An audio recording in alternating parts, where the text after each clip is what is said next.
Alright, so I had my break and I also had a look at Wikipedia again more closely, and apparently this mission right here, up on the Wikipedia it said that the mission, the secondary objective is to light up the torch to release, not release, sorry, relieve the Dovans, the Doves fighting outside of the city. And because they are fighting outside the city against like the Surats, so we have to light off the torch to relieve them from that duty, and instead we'll be fighting with extra Surats. Now the only indication up on the Wikipedia that we said that the only indication that we have to know the dwarves are not dead by their screams. Now when they screams the great dwarf blah blah blah, that's when you know that the secondary objective failed. So I went and have a look at my previous recording, and I did not hear any screaming, nor I did see any text messages announced flapping on my screen saying that the dwarves fighting outside of the city are fleeing from the mobs, and also there are no indication at all when they say anything in regard to oh my great dwarf blah blah blah. No, nothing at all.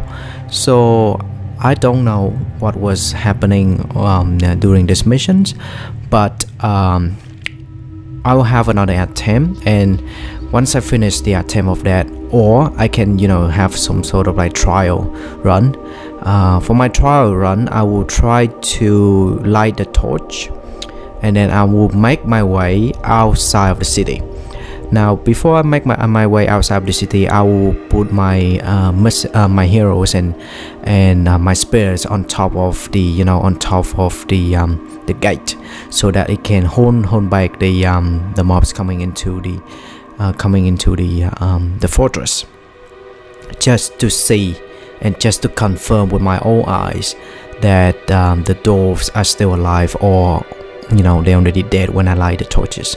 So I'll get back to you on that later, because in my personal opinion, I think that there was some sort of like error in designing the Thunderhead Keep, or it was some sort of like bug or something like that, because Prophecy campaign came out in 2005. So from 2005, and they didn't update that much in 2012.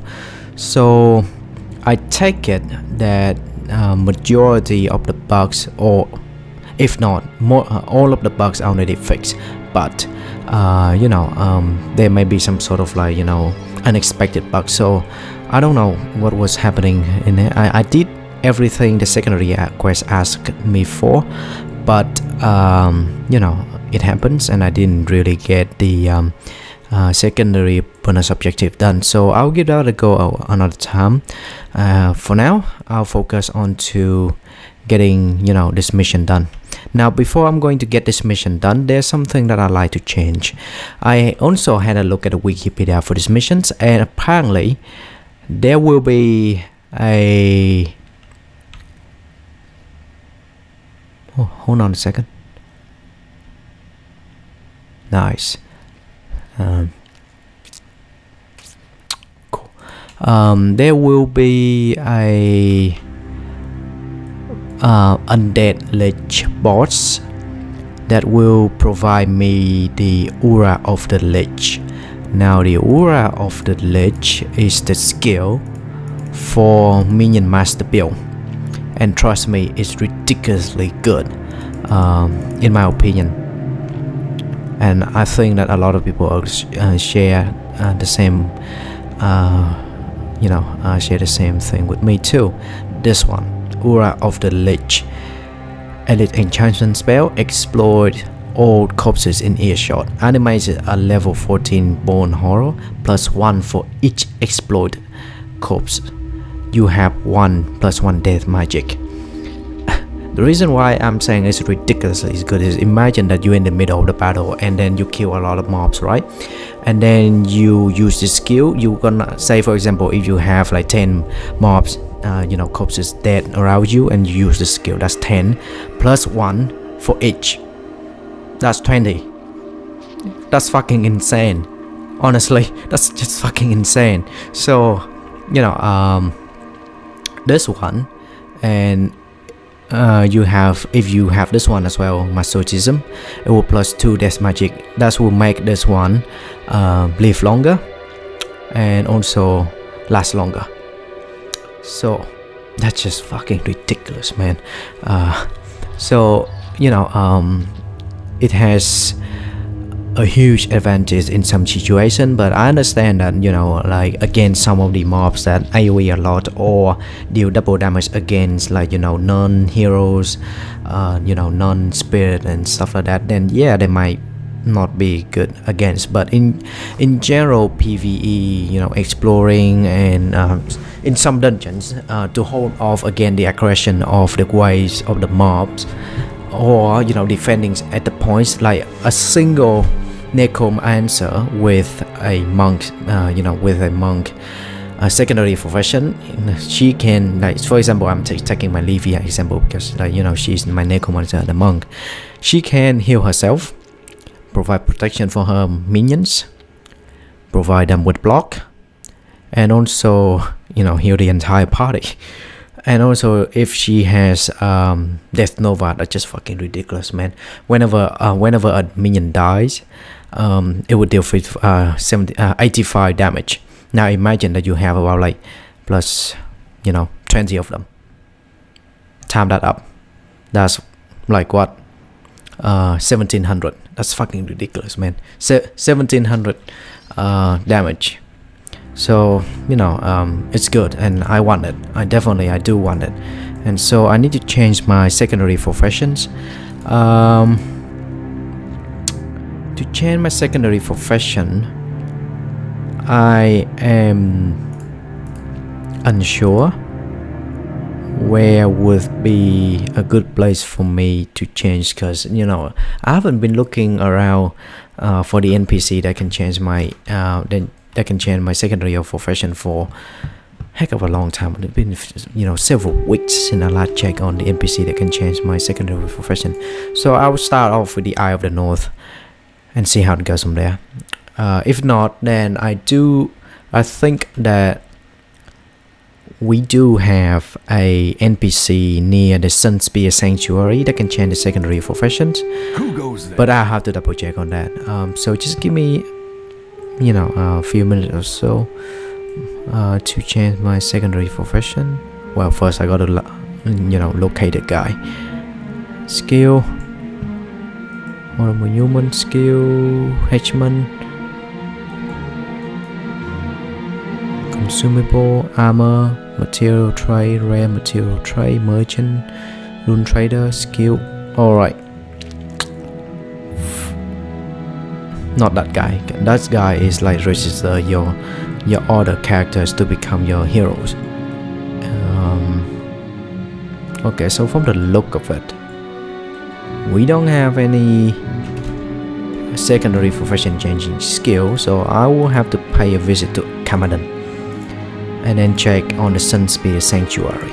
Because in the Sun Spear Sanctuary, if my memory is correct, we do have a guy in there that can change the secondary profession.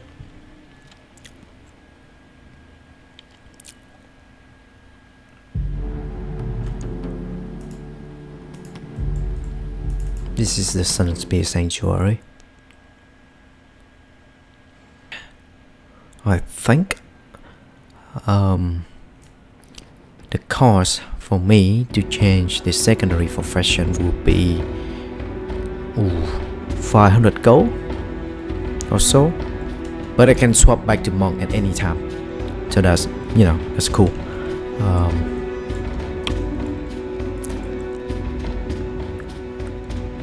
Alright, let's see.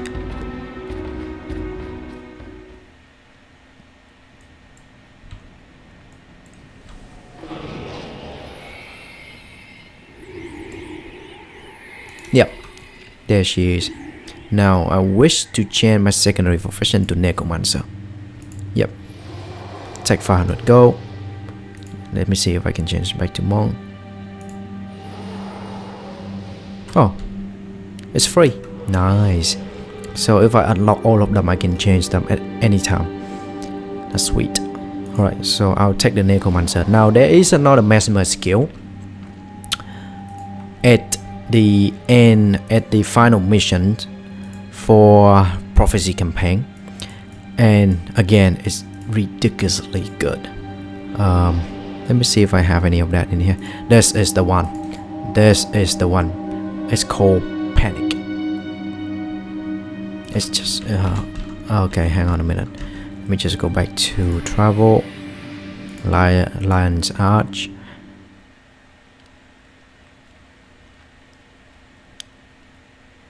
Lion's Arch. Go back to.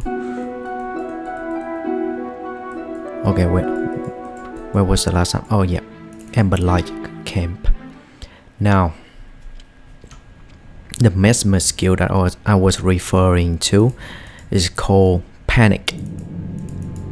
And the Panic, oh fucking hell. Okay, it's cool. Acolyte, back, and wait, why did I get sad? I fucking hate that centaur. Aside from the quests, I don't really like to use him. Yeah, I just hate him to the gut. Some people may be fine with it, but no, not me. I just hate that centaur. Okay,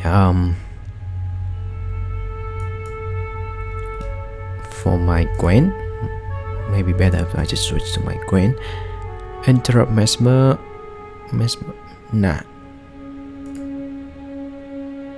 Can I delete it? Nope. Okay, that's cool. This is the one, Panic. Elite Hex spell also hexes foes near your target 8 seconds. Interrupts all other nearby foes whenever a hex foe successfully activate a skill. This is just fucking insane. Imagine that you pack a group of mobs and also, say for example, mini boss, and then some of the mobs like stack with the mini boss. You cast this spell, it will interrupt not only that particular boss, but it will also interrupt all of the mobs or mini bosses around that for 8 seconds. That's just ridiculous. Yeah, this is also very good too. Each second while hex target foe and own foes adjacent to that foe takes 8 damage. Foe takes plus 8 damage each second in this hex during the duration of this hex. So that's also good.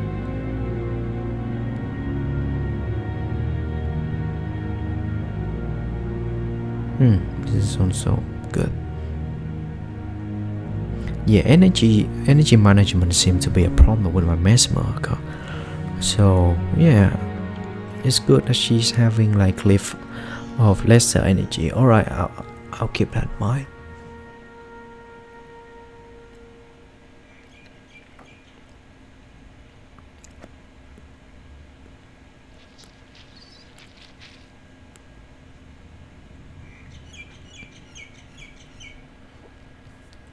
Okay, this skill doesn't have any of that skill. The heroes can't have that skill. The reason for that is because it's a title Sun Spear title track, and to get that Cry of Pain skill you need to be a main character, so my hero can't use it.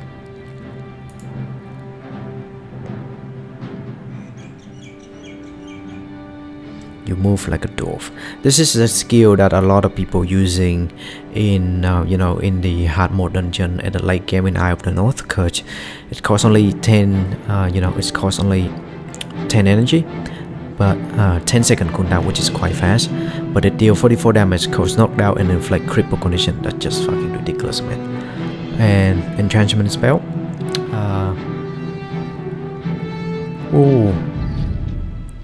we Count the next spell you use. Okay. Yeah, this is also good. Okay, so this one is more like for the for the hard mode dungeon later on, and I would imagine that oh yeah, this one definitely has to be a main character. Illusion, Mesmer, Hex, Interrupt.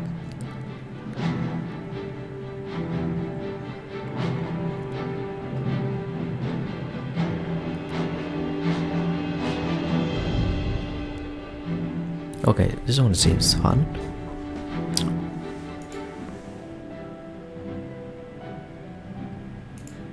Okay, I'll leave that for another time. For now, I'm just have to stick with whatever I have. And yes, I do have my secondary class, which is the Necromancer. Now for this, I'll get rid of that. Instead, I'll put in Flesh of my Flesh. Resurrect. Yep, I definitely do need that. Okay, and I'm having this. Reason for that is because I need to get a skill from the undead lich. Yeah, I know.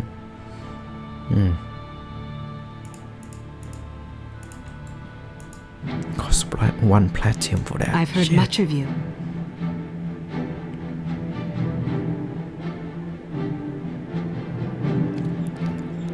Mersat.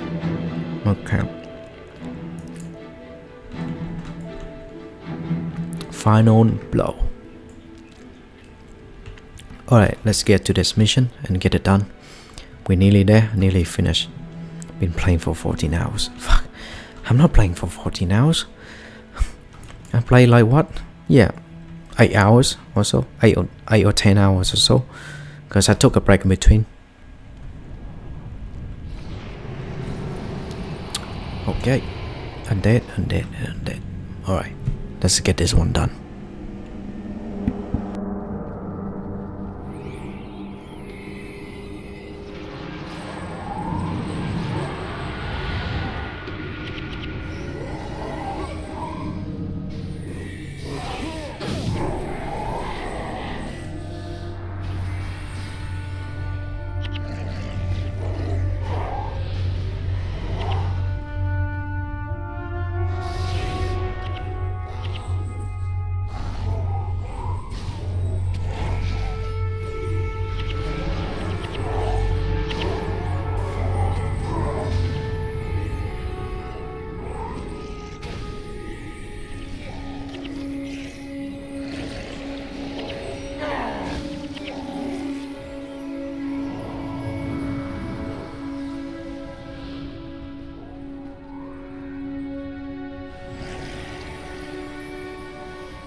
That was ridiculous. Okay. I think I'm gonna have to have the skill called Word of Stability, because if they keep on knocking me down, I won't be able to do anything. Alright, once I get to that location, I'll change my skill.